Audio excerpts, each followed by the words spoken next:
talk about progress, and sometimes we can all fall into the victim of, okay, if it's not like, not even perfection, but like if it's not like I'm doing well, then I don't feel like I'm progressing, or it's not worth the progress, right? But progress is built and incremental over time, right? It's literally like 1% better. It's literally like 1 second slower. It's showing up when you don't feel like it. It's just these like little consistencies over time that and practiced. stack up. It doesn't like come naturally to anybody, because I thought my healing was when I get here, I'm done. Yeah. When I read these books and I check off these things, I'm done. And it's been in the last like 8 years that I had to rechange that narrative and being like, you're not done. And depending on what you believe, you have other lifetimes. We're never done. We're never done.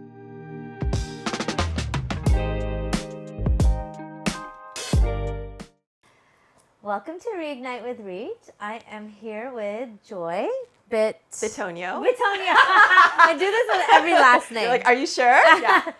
Nailed I it. want to make up it, nailed it. And Joy is an entrepreneur, a solopreneur. She owns Como Studios. It's a Legree studio in Kailua, Hawaii here. And she is a master trainer and a mama to Thor. That's right. And she is this amazing powerhouse woman who's inspiring a lot of women and men come to the studio too. That's right. Welcome, Joy. Thank you, Reet. I'm so happy to be here. Yeah, I'm so excited because this is like, when I started, I'm like, I'm going to ask Joy. When I started the podcast, I'm like, I'm sure she'll say yes, but you never know. People have different comfort zones. Yeah. And I'm going to start right off there. You definitely don't live in your comfort zone. Definitely not. You know, if you come into the studio, maybe one of the first things you see on our wall is a neon sign that says, we do hard things on purpose. And I think that sometimes, you know, when we think about like, what do we want our business like mottos and values to represent? And sometimes it can feel like contrived, like, oh, we want to like have like great abs and whatever, right? These very like superficial things, or just like catchphrases. And I really wanted to have the business really convey that piece that like I feel like is overarching, not just fitness, but like, how can we just do hard things in life? I mean, make no mistake, the studio's hard. Oh. Let's just be real with that part. I love it when people say, oh, Pilates. Like, oh yeah, ooh, we're just gonna lie down and then we'll not sweat and we'll go to brunch after, you know? But yeah, so through, I really feel like too, I mean, when I've it's something that I've said like long ago, and I feel that fitness truly is a gateway to greatness. Part of it is that fitness, we don't all love it originally, you know, like I think my first iteration of fitness, outside of like I was sharing with you in my little notes that my mom got all the gadgets on like the infomercials, and that was kind of like my like foray into fitness, all this like weird crap that my mom would buy and never use. Thigh blaster. Yeah, thigh blaster, like this weird ab thing. I like looked up the infomercial. I gotta send it to you later. And so that was kind of like my initial like introduction to like fitness, right? And then I walked into just a traditional gym because I was like, you know, I mean, even at that time when I was growing up, you know, like you're a teenager, you're, I don't know, 17, 18, whatever. And you think, okay, I'll go try to go to a gym, because at that time you're just like your only goal in life is to be a hot young thing, right? Been there. And going to the gym, and I was just like, okay, cool. I guess treadmills and like weight stuff that I don't know, that I don't want to do, and that was kind of it. And I was like, this is not, I don't like it. Yeah. Right? Self-directed. Self-directed. But you don't know what the heck you're doing with these machines. Yeah. And then it's just like, okay, cool. I get to like walk on a machine that just like runs on a belt, and there's nothing to do or watch. And it just didn't feel interesting or challenging. And so that was my foray into, you know, into what that was. But the reason, you know, kind of pulling it back to doing hard things, right, on purpose, and like really kind of finding the voice in fitness was my girlfriend, one of my best friends. She was like, hey, you want to do this thing, this like mud run with me? And I'm like, I don't know what, at the time, you know, like races weren't like a big thing yet. Yeah. They were kind of coming out. I'm like, what is, I don't know. I was like, okay, well, maybe, like I was pretty open-minded all the time. And I was like, what is that? And she's like, oh, it's like this race, and there's like pits of mud, and like there's walls, and you kind of like, you race and you run and you go over these walls, and it's super fun. and I want to do it, and will you do it with me? And I'm like, yeah, I guess. And then the thing that took me over the hump of saying yes, she's like, well, if you can't cover the walls, like there'll be hot Marines that are going to be around to like help you over the walls. And so I was like, okay, that sounds like a plan, right? Motivation. Motivation. I was like, okay, that sounds perfect. Let's do it. But at the time, like I wasn't working out really, you're just like, you're just being a teenager. You're doing your thing. Like working out wasn't a thing like it is now. And, and so I thought though, I'm like, hey, if I'm going to do this like race run, I don't know how, I honestly, I don't know how long it was going to be or any of it. But I'm like, I think I should probably start working out and like get ready for this thing we're going to do. And so I started looking for places to work out. I mean, LA is like the hotbed of like all things fitness. That's where all of it kind of started, right? Like LA, New York, and That's where you grew Metro up. City. Yeah. Yeah. And so up until that point, I was like, okay, my only experience was like my mom's crappy stuff that she bought and then, a gym that was boring. So I kind of like, did a little bit of searching around, and I think that somebody had told me like, oh, there's like this great gym called Crunch, and they have these incredible like group fitness classes.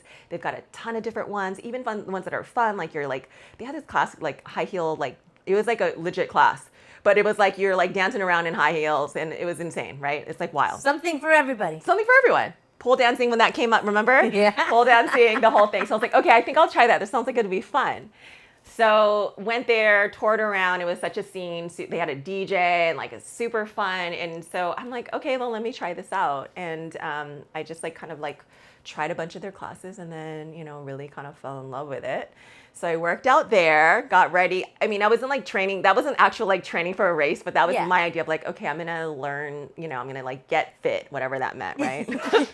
Learn how to get fit and work out.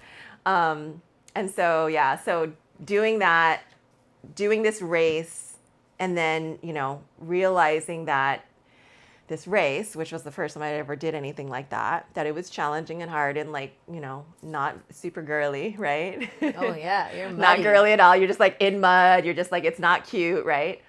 But I started to get that like bug of that bit by the bug of, it's like when I do things that are challenging outside of my comfort zone, I feel like I gain confidence. I feel like I understand what I'm capable of.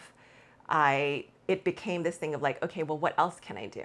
And how else can I use this vehicle of physical fitness to like grow as a human, right? And so that was like the kind of like in like beginnings of like this theme and this idea of like, go do hard things on purpose. So from that, from then and then, let's like fast forward or bring in all the, hard things that I've done.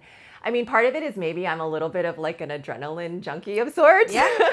But I do feel like those things, one, help you get close to the reality that life is short and we're not invincible. And experiences are meaningful and ways to help us stretch and grow.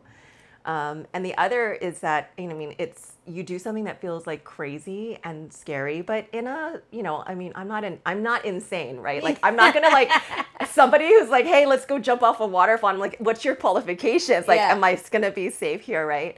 But I'll do it in a, like a legitimate controlled environment, even though there's things about that can go out of control, right? Walking down the street can go totally, out of control. Yeah. Walk across the street, something's gonna run us over. So, like jumping out of planes and like swimming with sharks and all these things that felt exciting and at the same time, like very like uncomfortable, like bringing up fear. And I learned that like those things don't have to be negative, right? I mean, yeah, like sometimes things that we're fearful of or things that are uncomfortable, we don't like it in the moment. And some things are truly like not comfortable at all. And we don't have to like it and that's okay. Yeah. But when we do it intentionally and often, I think that truly that's where our self-awareness happens. That's where our ability to get through things in life that are challenging, that are fully out of our control. There's a lot. Oh yeah. Right. It gives us the like tools and the ability to encounter and face those things with resilience and not just like hide under a rock, Yeah. or think that we're incapable, or not give us a moment to be able to try. Yeah. And I think that it just helps you, again, like this whole confidence piece. I think that not just children, I'm not children, let's not say children, like what do we call the kids now? Like 20s and stuff. Adolescents, right? Okay, and adolescents and beyond, right? Even now, even women in their 40s, forever. Yeah. People, not just women, people have issues with confidence, like self-worth. Yeah. All of these things, Not right? feeling like they're enough. Not feeling like you're enough. And maybe not even knowing what that means for you. Mm-hmm. And usually it's because of we're looking externally, we're looking outside of ourselves for those things. Mm-hmm.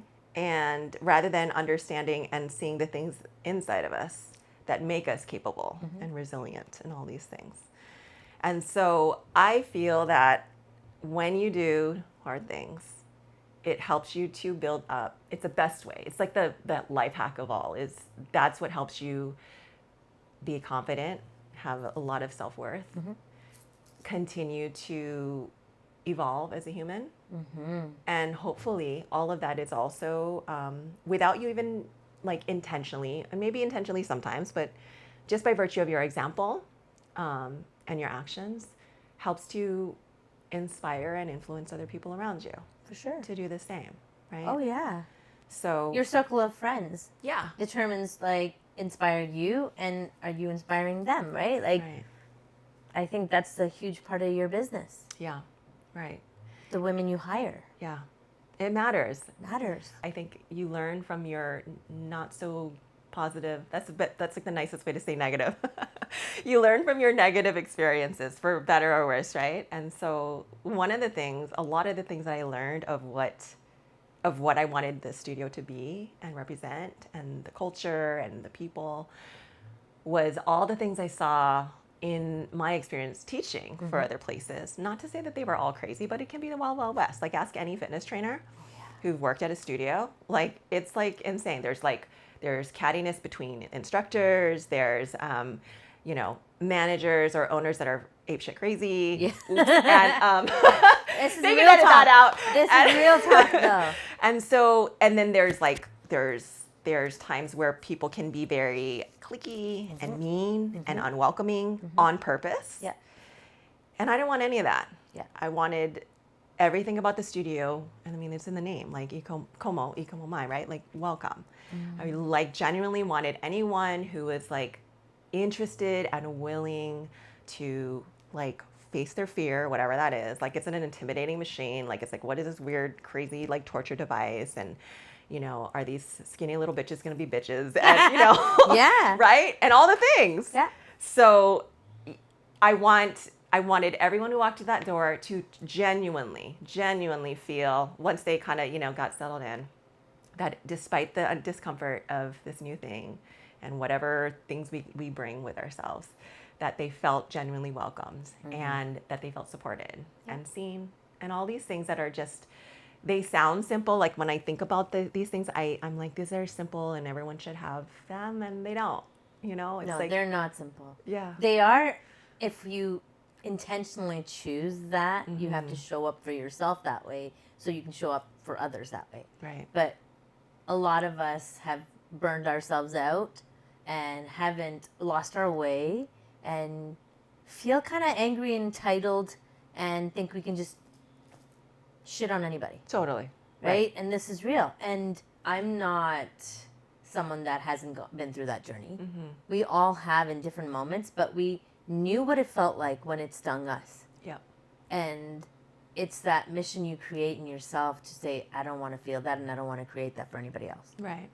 Right. And that's been my experience. I think this September it'll be 2 years I'm a member. Can you believe it? I gotta see how many classes you've taken. I can look up and see. I know. I recently I got to check too because I was like, I can't wait till I'm at 200. I know. It's got to be there soon, but now about at least over the last 6 months, it's my husband Bay's been coming. Yeah, I love that. Has been amazing because we've been together 18 years and I'd been gearing him for a long time. Yeah. Join something, do something, and he had this philosophy. Well, yeah, I like to go out in nature, but never consistently. Sure. once a month, a couple times he'll do a little, fad. But this has been consistent, and he goes 3 days a week, Monday, Wednesday, Friday. It works for him. He said, I like it. And now he's adding some extra hiking and pillbox or whatever else extra he wants, pickleball. Sure. And he likes the community because now, whether I'm there or not, he goes and he knows the people. I love that. And you know what's great about that? It's so fun because, there's a couple of like our ladies in the studio, whether it's like boyfriends, husbands, or what else? Yeah. Partners. Where initially it was like we finally like poked the bear long enough that they came, right? Yeah. They still stayed with us. They still liked us, thankfully. And then at some point there was like a tipping point where, it went from, oh, they only come with you to now they go on their own. We had a joke one time because in the beginning we made our schedule. It's easier for our daughter. We'd only go together. Yeah. Then one day I show up on a day and he's not there, and the girl's like, "Where's Bay?" And I was like, "Not invited today." And there are days like that. Let's just be real, okay? And it was like, and we all laughed about it. But I said, there's days where we all need our space. Yes. And I said, this was my safe space, and to come and work out, pour into myself, and I want everybody and their family and their partners to come. Yeah. But let's have some healthy boundaries and being like, we live together, we work from home together, we do everything together. And there's a time where I was like, intentionally now we'll have like a couple days a week where we don't work out together. Sure. Just because it's okay. Yeah. There's the codependency is not healthy either. Correct. Right? And I want him to feel comfortable without me. Totally. And I'm already comfortable there, and I want him to build his own rapport there. Right. With the instructors, and I'm so not jealous of him being spoiled by some of the instructors at all. And you know what's fun too is that if the men come enough, they can see that they're like two ships passing in the wind with the other men, but like it's like magic happens when there's like a trifecta. When I get 3 or more, I'm like, this is like magic. We call it menergy. Yeah, menergy. Yeah, there was a couple of classes when I was like, oh my God, I've never seen this many men. Mm-hmm. But trust me, every man that comes is shaking in their boots. Oh yeah, doesn't know what's happening to themselves and their bodies, and they want to muscle their way through it and fast, and that's not what Legree's about. Yeah, totally different. Totally different. Complete opposite, which is why it's not just so good for us, but so good for men too. Right. So so touching on that. So when people ask about like, well, what is Legree and like what does that mean, right? So Legree is, as you know, because you have a lot of experience doing it. So so it's high intensity for sure. So let's make no mistake about it. It is high intensity. We're not lying on our backs, like, twiddling our thumbs and braiding each other's hair the whole time. We are literally we're working hard. Yeah. High intensity, low impact. And the great piece about that is that our joints, our connective tissue is supported, provided we move correctly and we understand our our form and our compensations and work with that. But it's a crazy workout where it almost blows your mind. And which is why I think it's such a powerful method, is that within literally 40 minutes, right? 40 minutes. I mean, the most of classes is 50, but 40 minutes.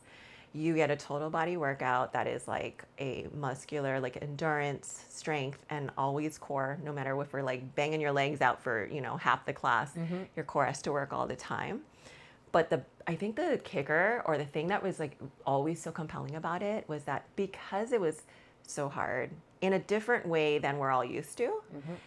And it was kind of this constant, just hard all the time. Hard from minute 1 all the way to minute 40, right?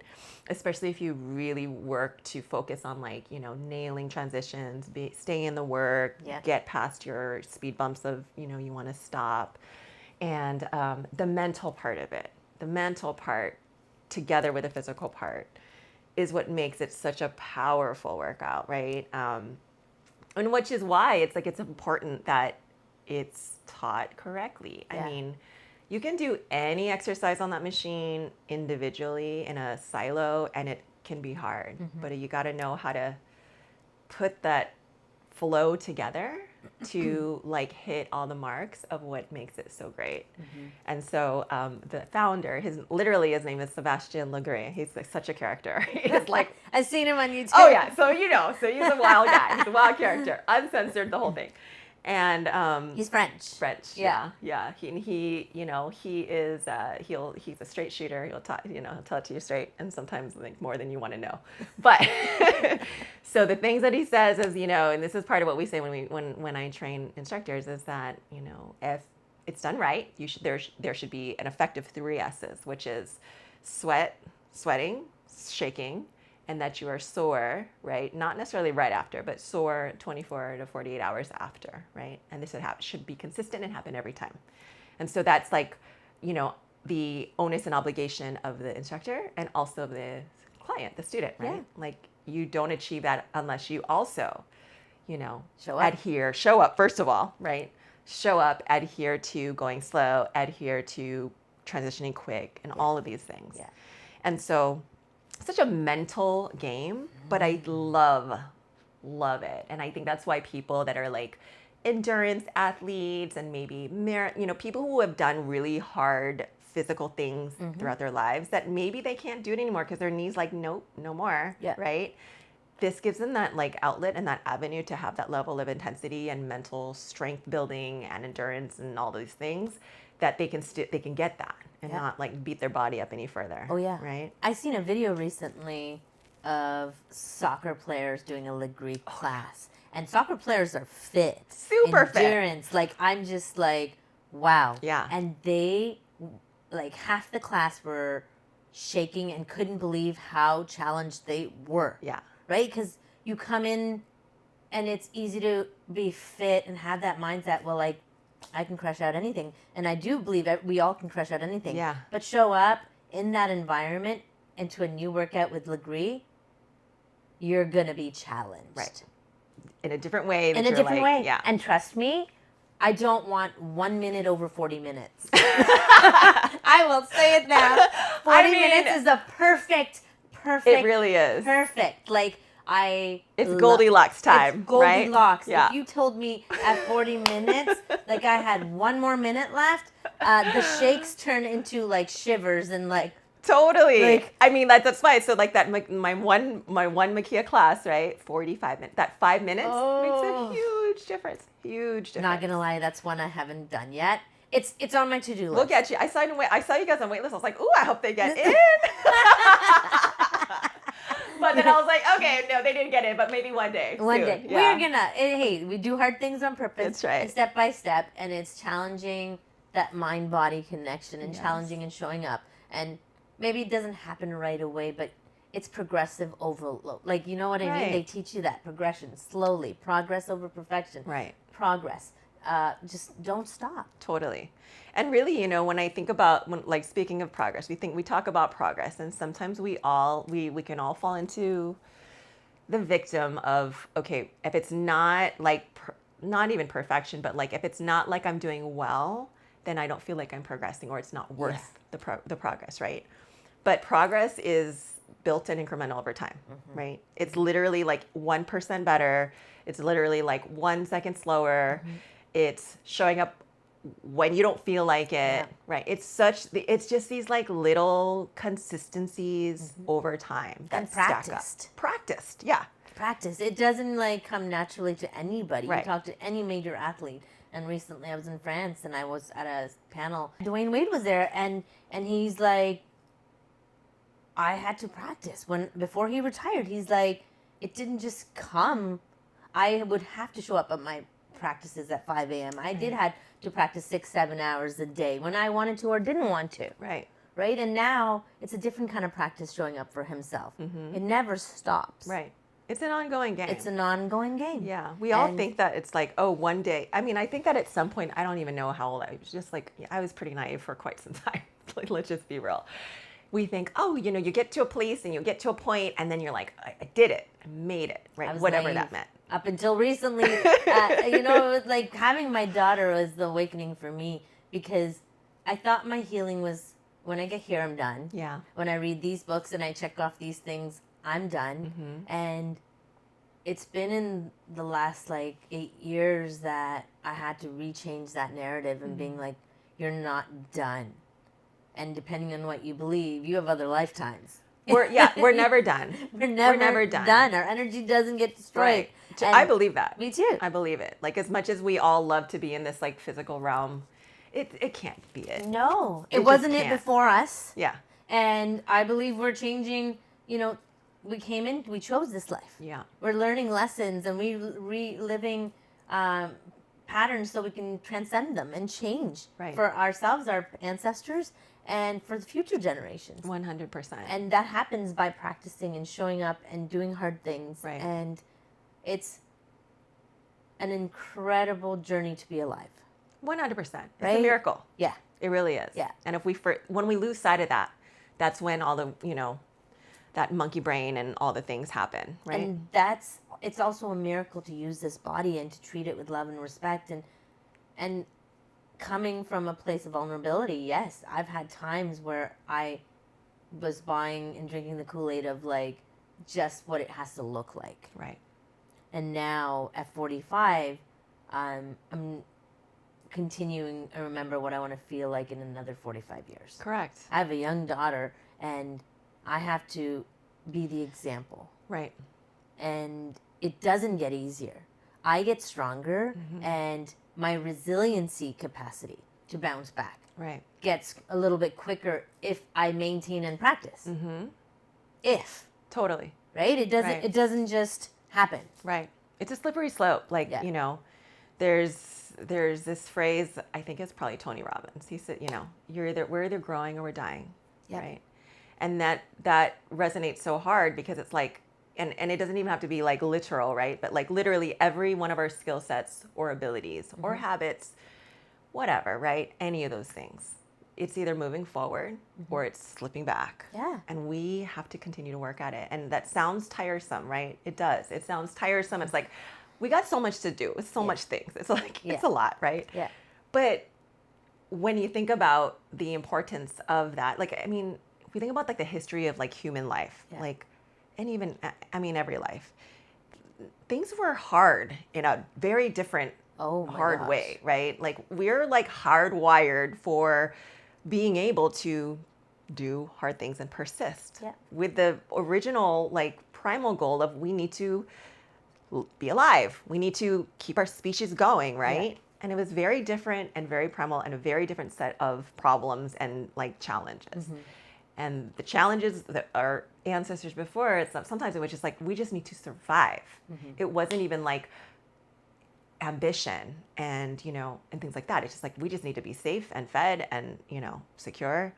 It wasn't, all these beautiful things that we have access to. It wasn't about the material capitalistic world. It was just staying alive, not being killed, and having to kill to feed ourselves. Correct. Lots of work. Days and weeks go by without eating. Right. And there's no such thing as exercise. You're just like, that's all built in. Yeah. It's all built into our life. Our body knows what to do. Right. It's our mind will stop us. Right. But we have to kind of challenge that. Correct. Continuously and stretch ourselves. And I think especially now, like in our day and age, there's this book called The Comfort Crisis. I can't remember the author's name, but I mean, the book is relatively new. And it's a lot of stuff that I resonate with already and even new insights and perspectives to reflect upon. But one thing he said, and it's so true because sometimes we forget, like we live in a time where you literally don't have to leave your house if you never want to, right? You can like call for food. You can, you've got work from home. You've got all the amenities you need at home. You can order groceries in. You don't have to like lift a finger or leave ever, right? And we can control the temperature. We don't have to ever get too hot. We don't ever have to be too cold. We just got real comfortable being comfortable, right? Yeah. And the irony of that is that, and this is like what I love about this book is that he pulls research around it because there's a lot of, which is interesting, like really, like there's researchers out there like studying legit, like here's the effects of XYZ on, on mental health, right? And so our like comfortable lives have made people very miserable, lonely, sick, depressed, all of these things that you're just like, again, there's people that live in the world that are still living, like you've got like tribes and people that are like totally like they don't do any of this. Like they live just like the way Off the grid, right? Have no, no metabolic diseases, totally happy, like satisfied, contributing truly. to their community, Right. because they can't do it alone. Correct. Even we all can fall into the trap of like, like if I'm in my car and it's so hot, like, I'm going to take the AC on, right? Yeah. But some days or sometimes it's like, I am going to, like, I'm going to walk. It's hot or it's rain. Today, this morning, like it was raining and it wasn't going to stop. And I'm like, I'm going to walk anyway, walk in the rain. I got an umbrella, right? Yeah. Still get wet. Thor's totally fine because he's got double coat. He's like, this is great. But like, it's like, cool. Like, it doesn't have to be perfect. Why does everything need to be perfect for us in order to do, right? And so if we don't practice that in some little way every day, like how can we, it doesn't, you don't have to go wild, right? But like pick things that make you feel uncomfortable a little bit at least, right? Like go hungry a little while, right? Like, do we have to like, as soon as we're don't get hangry, right? Try not to, like you don't have to. Nourish your body. But if you're just like, oh my God, I like every urge, we emotional eating. Right. Emotional eating. Or like, I'm so bored. I'm going to like doom scroll Instagram. Can we just like take a minute to learn to sit with ourselves and create space, Yeah. Like learn to be comfortable. Like that's one thing, right? People, there was another study where this is wild, right? So it's like, I think college kids, like, would you rather be in a room by yourself for a couple hours, like with your own thoughts, right? Like that's it, you just sit in a room. Or pick that, where you sit with me and I, like, not like deathly, but I'll electric shock you every, like incremental time. And guess what they pick? Shock. Yeah. Nobody wants to sit with their thoughts. They don't want to sit with themselves. So it's wild, right? But it shows, though. Yeah. We're blessed to live in Hawaii. Yeah. Right? Totally. I live 5 minutes down from one of the best beaches in the world, and I go and I love walking, and I put my phone away, and I walk, and it brings joy to me to see people living there. They save their whole life, or one time they're coming to Hawaii. True. And then I watch them. I know, doesn't it? On the beach. Oh, it blows my mind. The most epic beach, turquoise water, fish, like white sand. Totally. And they miss it. They miss it. Yeah. And I don't miss it because I'm like, I'm present, I sit. Don't get me wrong, I'll take some pictures. Sure. And I'll use it for work or I'll use it for a memory. But I make it an intention, put it away. Right. And go. And the other day I actually left it at home. Yeah. And it was so meditative. Like I saw the plumerias, like the tree just seemed so full, like everything seemed so rich. Yeah. Because it's not in your pocket. Right. Like it's not this constant I knew it was companion, there. right? And I knew I had nobody can reach me. Everybody's fine. That's right. Everything's good. Like I was walking to the park because the family was there, and I just was like, well, phone's dead, leaving it home. Totally. And it was like the best 15 minutes of being like, it brought me an awareness, being like, I need to carve time out completely. Yeah, for sure. Without it on me. Right. Because it's too easy. It is way too easy. And it's just, even if you have, like, as a business owner, as a mom, we need, like, it's like, that you need to be accessible. Yep. Right? So there's that struggle of like, how do I be accessible without being like overly like But you have tied. healthy boundaries because you're still a human. You're a human and you have to. Have to. It's one of those things where it's got to be intentional, right? Yeah. So it's things like notifications are, you either limit them or like they're there, but you don't have, your phone's not dinging on, every 2 seconds, drives me up the wall, right? Like ringer, you can get calls, but the ringer is off. Like you can look at it, like just intervals. It's like, let's have some intervals of time where I think, okay, if anything urgent, if like the house is on fire, around these times is when, you can check, but give yourself a designated time for that, right? And then as much as possible, like do get away from it, because I think we really just need, to create this space in our brain and our spirit and our psyche to not have that distraction, even if you're not looking at it, it's a distraction, right? Just to have it with you. Oh, I totally know it's accessible. Yeah. Subconsciously, I'm like, It is just right there. It's like a comfort blanket. Yeah. And I'm like, whoa, we got so dependent on this device. Right. Mindlessly too, Mindlessly. right? It becomes this automatic thing, right? Like standing in a line. So you got to be mindful about it, right? And it's a practice. And it's like, I'm not, like, I'm not saying like, oh, I'm higher than thou people because you do it. But it's like, we all as a society need to like, just like Rein it in. Rein it in. So like you're in a line and like you're in the line for like a second and like immediately like people gotta, it's such a crutch. It is such a crutch and this like dopamine hit, Totally. And that was one thing too. Like I was Jen, our instructor Jen, and I kind of share sometimes like little tidbits of things that I think would resonate, or if I know like they're thinking about something, and we were talking about investing dopamine versus spending dopamine, right? And so you can spend dopamine by like this stuff, right? Scrolling and all those instant comfort. Eating the things consistently that make you feel like crap, and all the things that like give us dopamine, because our brain doesn't necessarily discern the difference. We gotta be the chooser, right? Yeah. So it's like, are we gonna like just spend and waste our dopamine, or are we gonna invest our dopamine, right? Like do things that fill your dopamine up in positive ways that like give you the runway.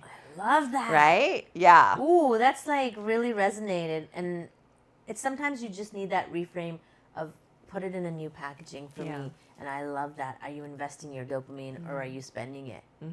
Because like it makes an impact on the quality of your life. Right. So if you're coming back continuously to our conversation offline earlier about a lot of labels that we're getting in our lives these days, ADHD, all of these issues, neurodivergence. I'm not saying doesn't exist or there's not a space for that. Right. But are we monitoring our dopamine levels? True. Where are we investing and where are we spending? Right. Can we have more conversations like this? Because we're having a lot of conversations about labels and attaching to those labels and saying, well, I'm ADHD and I can't do it. Right. I hear it all the time in children. Now in school with a young daughter, I'm ADHD, I can't, nope, sorry, I'm ADHD, I'm this, and it scares the living crap out of me. Yeah. Because what happens after? Complete shutdown and not even an effort made to learn to put a key in and open the door, a little bit of awareness, and I'm going to try this hard things. Nope, I can't. Right. Hard stop. Hard stop. And there's a few guidelines, rules, whatever you want to call it, in our home. You can say the word F, fuck. Yeah. I don't care. But if you tell me I can't, oh, you watch mama get upset. Oh, yeah. You can. Right. You can and you will practice. Right. You don't have to be perfect. And the same thing and this is for all of us in our family. On weekdays, we have a no screen. With the adults, we have a phone, yes. Sure. But for our daughter at the age of 8, Monday to Friday, it's no screens. That's great. No TV, no. The school comes in, they've given some screen homework. Sure. We monitor that 15 to 20 minutes, and that's it. Friday, Saturday, Sunday, we will give you you want to watch a movie? Sure. Sure. You want to play a game? Sure. What game is it? Right, because that matters too. Are you killing something for? No, thank you. Whatever and however other people do it, it's not my business. Right. My business is raise an aware, conscious, responsible child. Right. That can think for herself. Yes. And right. I'm her guide in this life. So if I'm not guiding her through that, I'm as much responsible and to blame for raising that child unaware and putting them into this world. Right. Uneducated and enabling and only living off of dopamine hits. Right. And we're also very much aware of like, how many snacks are you having? Totally. It's not that I want to deprive her. Right. But you don't eat your protein meals, the healthy ones that we put in front of you, and you come to me 20 minutes later for a snack. You better believe you're getting that dinner right in front of your face. Totally. It's like, here's your food, baby girl. Yep. But see, that's impacting on the minds of their ADHD and all of these diagnoses. Totally. But through that, though, in the moment, she might not be happy about it or thrilled. No, right? we get battles. Totally. But if you don't give her that reference and that frame and allow her to, you as a parent, right? Like Empower her. that's the goal, right? Is that as a parent you lead, you empower, you teach them, even if they don't understand it in the moment. But all of that stuff is to benefit her, right? Yes. I mean, I grew up like essentially, it's like we said, your parents did their best. Yeah. Like my mom was like, my mom and dad divorced super young. And so my mom would just, she was working most of the time and did her best. Like there's no manual for being a parent, right? Hell no. But I had zero, not zero, that's a little harsh, but I didn't get the guidance of like all the things that I had to learn as an adult to become a good person, to personally develop and all these things. Emotional intelligence. They call it Totally, now. 100%. Didn't learn life skills of that sort from my mom. Not at all. So I had to seek that out on my own, right? And thank God, right? Because that can go either way, right? Without guidance from your parents, you either find mentorship or inspiration from other places, hopefully. Yeah. Right. Positive. Or you become who knows what. Yeah. Right. And so with that guidance that you provide her, it just helps to lead her on the right track, because there are so many ways for her to go off track, right? And not just her as your child, but like for adults today. We've got so many things against us that if we just allowed ourselves to be, again, externally pulled and swayed from the outside, we'd be a mess. And unfortunately, like a lot of people are mindlessly going through their lives and not knowing their potential, not knowing what they actually want, because they don't give themselves space and time to think about it, right? They don't want to sit with their thoughts and actually figure out, who am I? What do I actually want? Do I, all these things. Yeah. And then it's like, okay, well, damn, like life is so short. Right? And allowing yourself to feel the feels. Right. Because you can't heal those wounds if you don't ever acknowledge and face and become aware and feel them and allow that emotional response to come up and allow that messaging to make you curious and an observer. Right. Rather than attaching on and labeling and identifying, creating more identities around all the different things that happen. Correct, right? I mean, it's easy. There's so many ways that it's like such weird human nature, right? To think about ways to make excuses or crutches for ourselves in our places that we feel inadequate or vulnerable. And so we create these either masks or identities or labels as a way to feel better a little bit, right? On the outside, but on the inside is still not fixed. It's like a Band-Aid, right? Band-Aid outside, root still there, and it's just this like empty hole that will never be filled until we do the work and continue to do the work. And I think this is where movement, and in my experience with Legree, it really doesn't allow you to fake it. Yeah. If you're not your form is not on, you're gonna feel it immediately. Right. You're going to feel it in your knees, your joint, or your back, and you're going to quickly adjust that. And this is where, in real life, we're in the fire. Like, you have to make accordingly adjustments. If your doctor's giving you a diagnosis, don't take that as a death sentence. Right. Look at it and readjust, pivot your plan. Right. And make small 1%, like you said, every day. And our daughter, like, thank goodness, to you, your beautiful studio, we bring her with us. I love that she sees you guys. She sits in the lobby because it started with me. Now both of us, tag teaming us, and when I can push it, and I do, I make her bring a yoga mat, and I said, "You do stretches." Yeah. And for her to see that as something vital and important as part of your life, right? This thing is this is what they do, and that becomes now like, okay, well, that's what you do in life. Yeah. After dinner, we go for walks on the beach. We live 5 minutes from some of the most beautiful beaches. There's no excuse. Totally. And you know how many people that literally have a house on the beach that like have not walked on that beach in years? They're actually annoyed that there's so much traffic. That other people are using it. Right. That's like the irony is that, okay, because I'm sure that the best of intentions were like, amazing. I'm going to work real hard. I'm going to get this house on the beach. And I'm going to walk on that beach every day. and then they don't even do it. They don't even look out the window, right? I reminded myself regularly this was my dream as a kid to move to Hawaii. I love it. And I was talking to another podcast guest and saying, no, this was my dream. And she's like, I can't believe you live in Hawaii. And I was like, I'm 100 for 100 on my dreams right now. Yeah.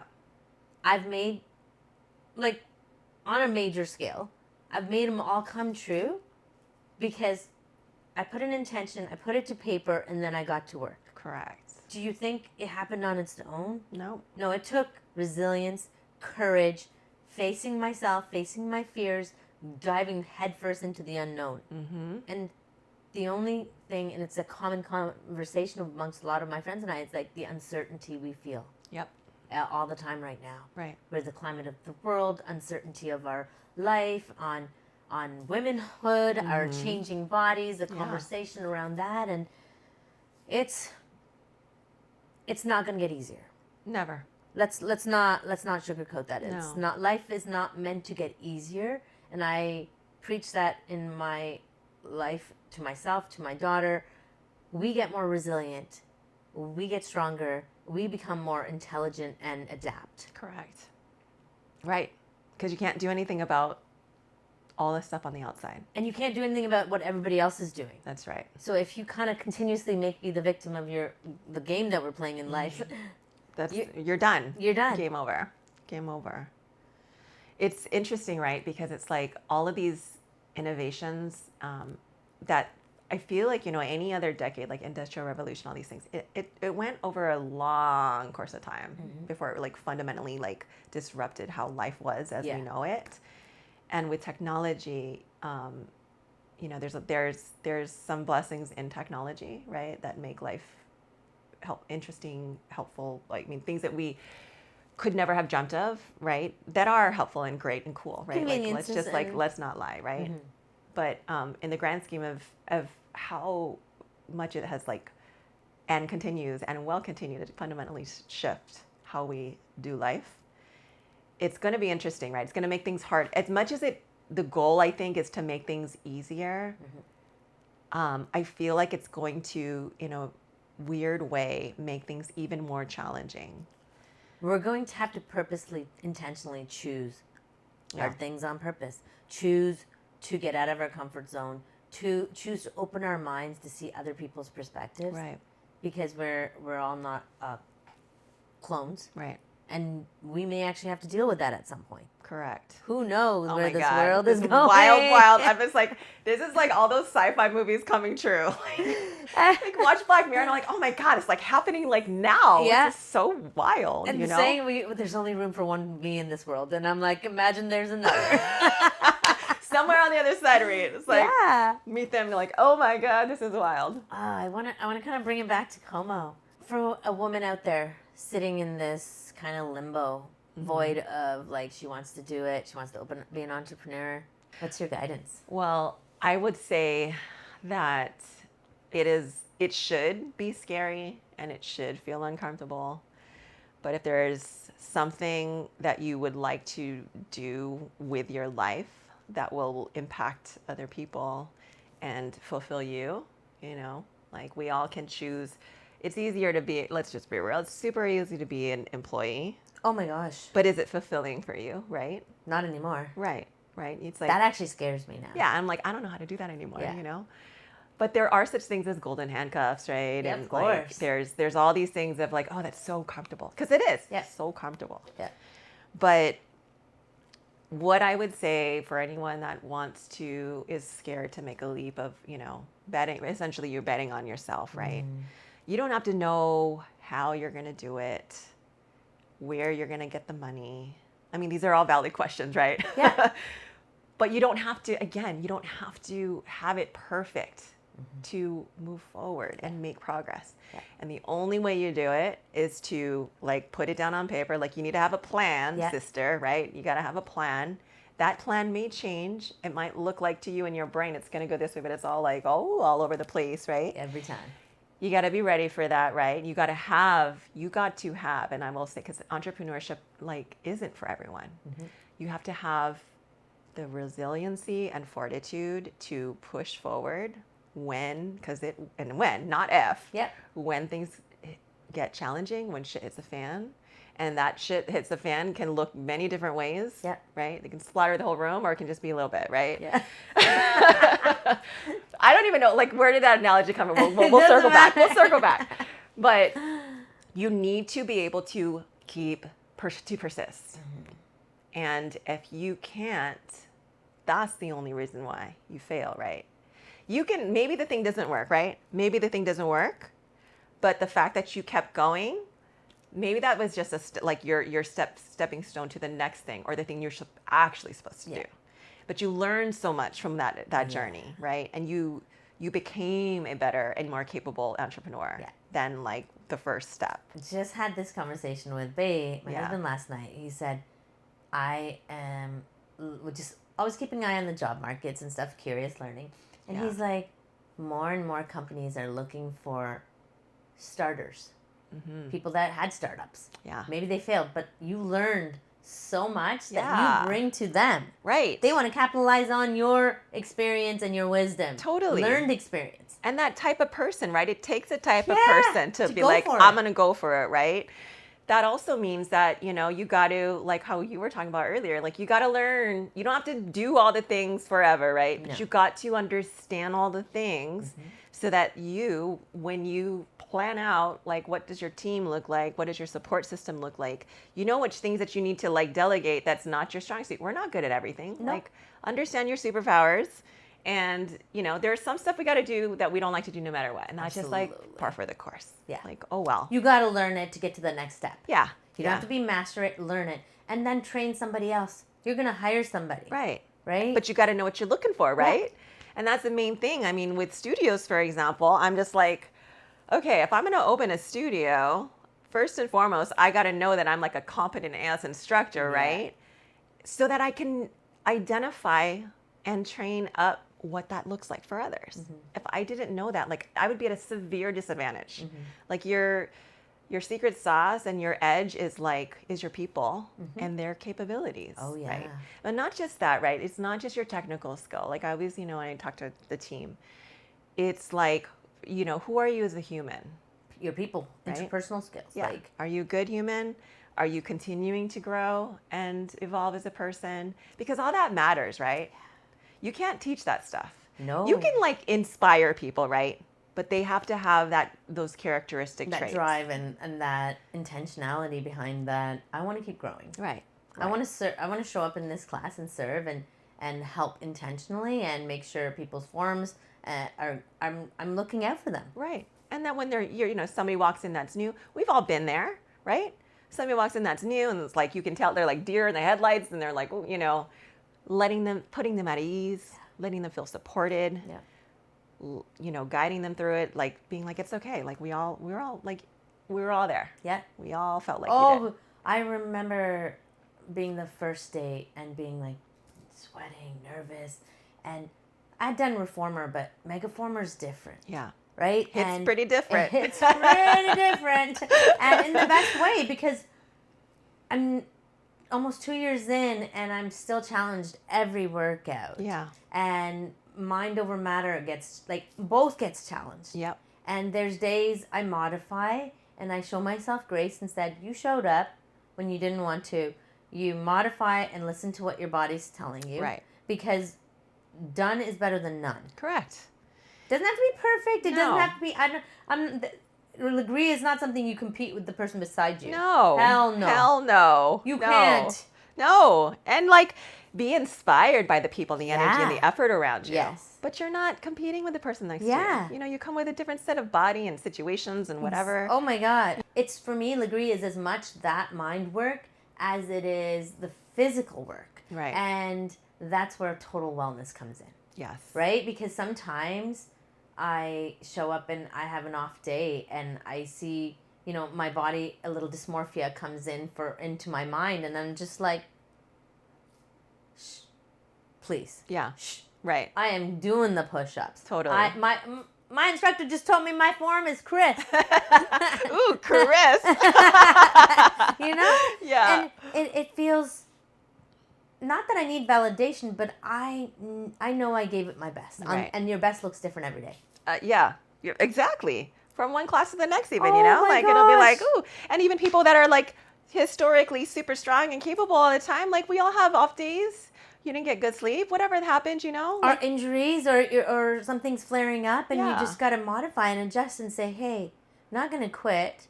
I'm going to ask for help. I'm gonna see what else we can do. And that's been really, really important in my journey. Asking for help. Yeah. Asking the questions, not being afraid to, even sometimes grunting damn well in the class, because I love it when people get all loud up in there. Yeah, me too. And it's like, it helped, like, right? It helps. Lightens the mood. Yes. Like Irma, I love when Irma's in class. It's like, she's just like, I'm like, she says what everyone's thinking, I went up first class with her. I was like, drop it, girl. Thank you. Yes. And, sometimes it's funny because, like, people sometimes are just, like, even afraid to let you hear them breathe. And she's like, just let it go. Like, allow yourself, like, let yourself be audible. Like, take up space. Oh, I worked out beside you. You were, you took part in a class. Yeah. And I listened to you breathe, and now I took that on, and I'm just like, yeah, when I'm breathing power.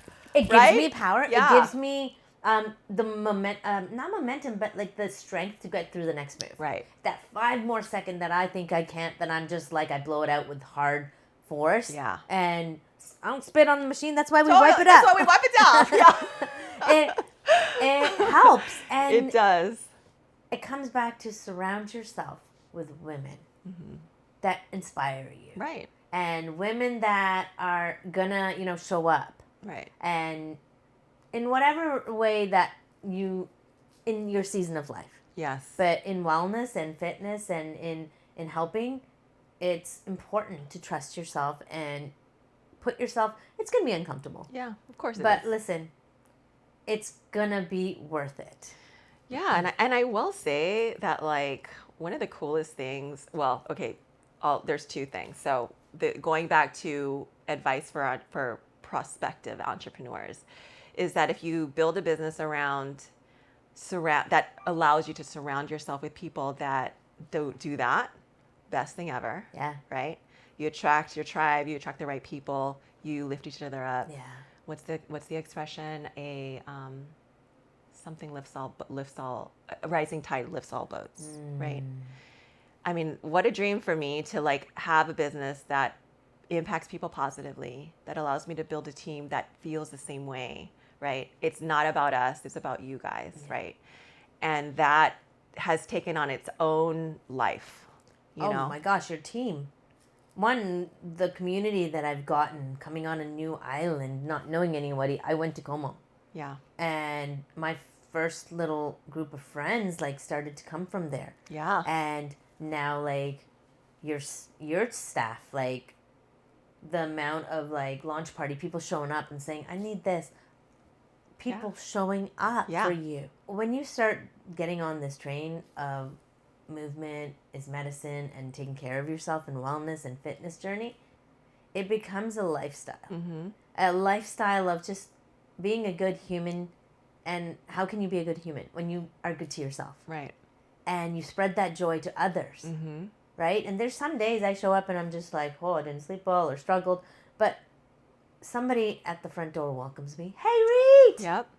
I get into the studio and, hey! Totally. Like, and immediately, like, it shifts. I know I'm about to do something challenging. Yeah. But I got women beside me that are doing it and are cheering for me. Totally.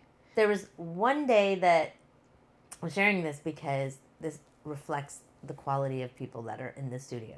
Because a lot of people talk shit. Mm-hmm. I mean, like, oh, Legree, Pilates, it's all housewives and this and that. Oh, right? Right? It's like, oh. And I had a moment. I'm like 32 minutes into the class. One time I did this. It was 8 minutes left.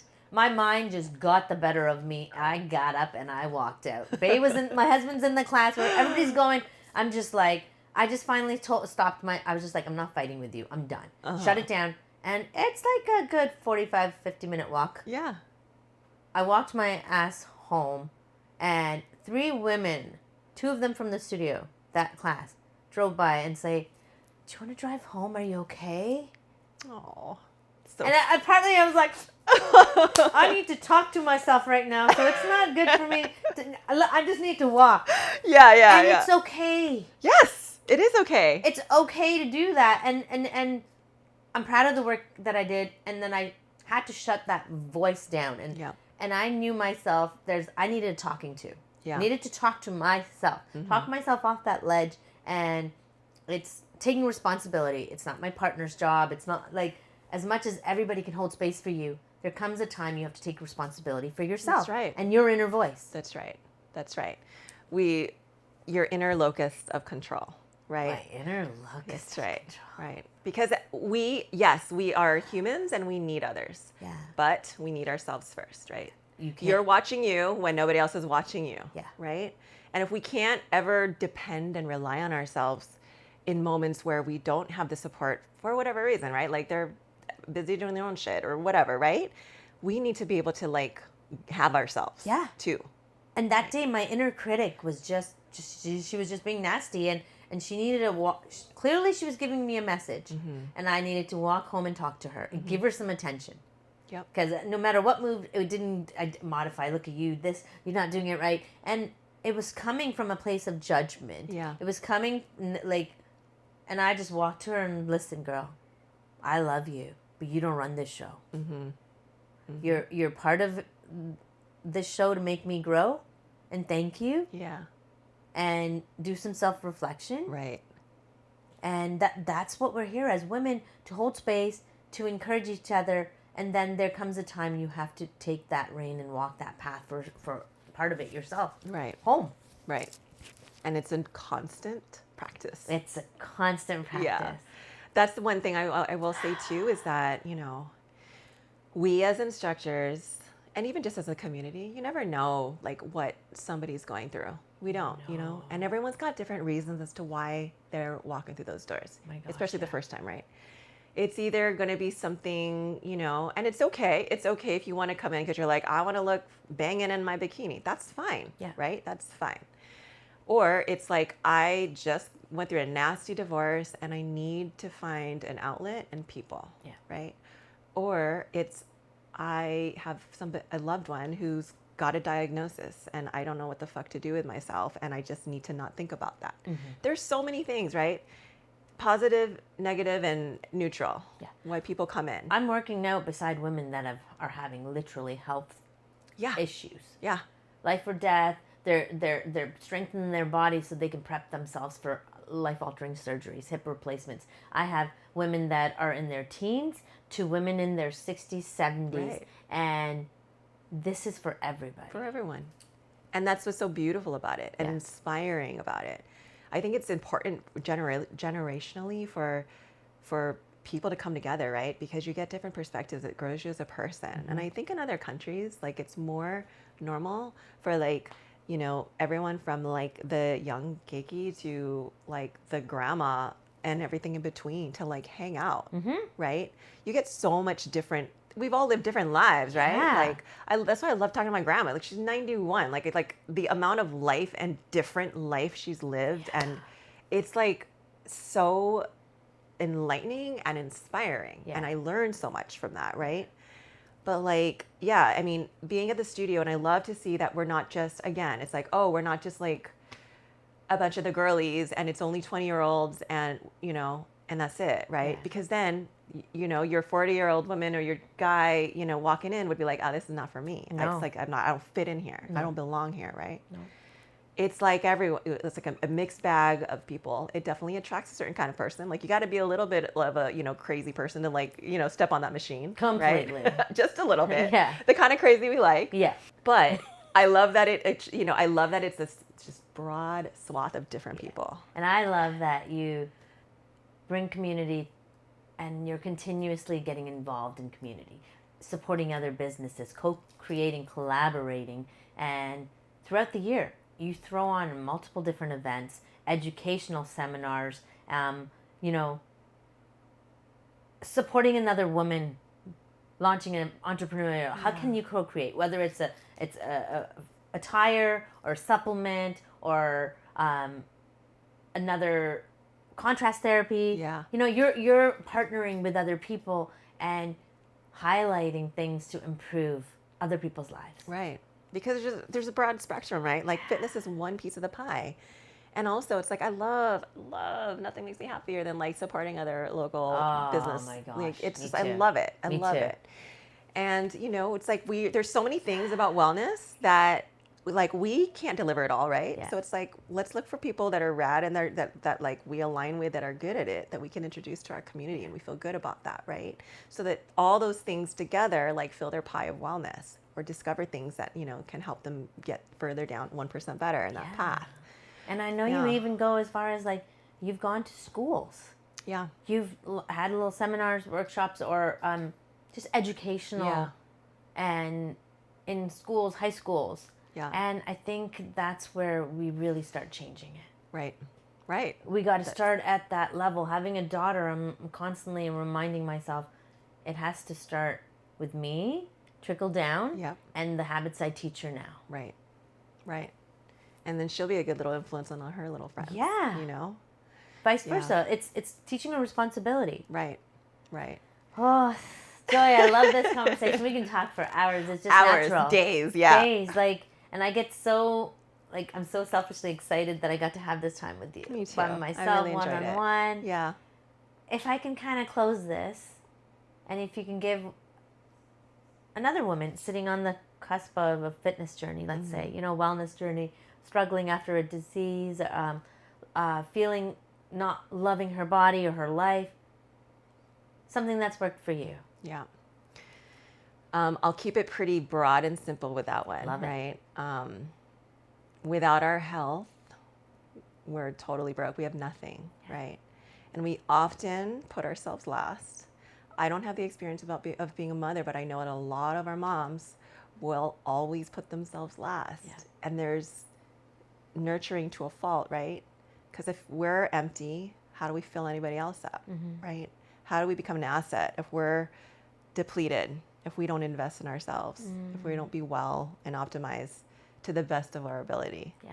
Fitness, wellness, spiritual, mentally, otherwise. Invest in yourself, Yeah. right? And Invest in yourself. That's really it. Is sometimes it's, there's that can get super deep of like feeling unworthy, but I feel like the road to feeling worthy and the road to confidence and the road out of that is to get a little fitness in your life, surround yourself with some badass women, yeah.